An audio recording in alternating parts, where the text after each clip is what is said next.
Depressed, alone, defeated. How many times have you trudged through your day under the heavy weight of these feelings? For me, it has been far too many to count. And if you have walked this journey or are currently walking it, then you've probably found yourself many times asking, where is God in all of this? And you're not alone. In fact, it's an age-old question. And it strikes me every time I read Psalm 13. In it, the psalmist, David, talks openly about feeling dejected and abandoned by God. And it's remarkable when you think about it how accurately these words, which were penned thousands of years ago, can describe the modern experience of depression and anxiety.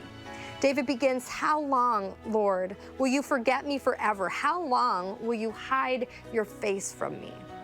And how often in our lives do we feel like this? Many of us have asked these same kinds of questions time and again.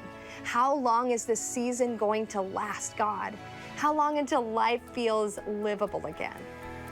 David continues, "How long must I wrestle with my thoughts and day after day have sorrow in my heart?" What a relatable question. Intrusive thoughts can be our own worst enemies. We obsess over our imperfections. We wrestle with irrational fears. When not kept in check, our thoughts can wreak so much havoc in our lives that we kind of just want to give up. And David continues like this for the next 2 verses, pleading with God for answers and just feeling utterly undone. But then something unexpected happens. Verse 5 begins with 3 small words that change everything. But I trust. In these moments of agonizing sorrow and despair, David could recognize the flaws in his own thinking. And instead of believing the lies that were pouring into his heart in this moment, he actively chose to put his trust in God's truth. And not only that, but David chose joy. To be clear, he did not feel joy, but somehow in the midst of his brokenness and pain, he chose joy. He spoke it. He made his heart believe it. In verse 5, he says, "My heart rejoices in your salvation."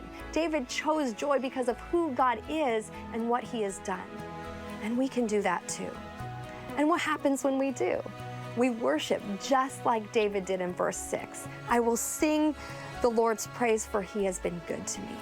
Because worship is simply taking our eyes off ourselves and off our worries and pointing them to God and his goodness. David did that. Despite being in this place of sorrow, by the end of the psalm, David could say, "For he has been good to me." Where is God when we're depressed? He's right here, present with us, just as he was present with David. He is ready to remind us of his goodness as soon as we are ready, in the midst of our suffering, to say, "But I trust."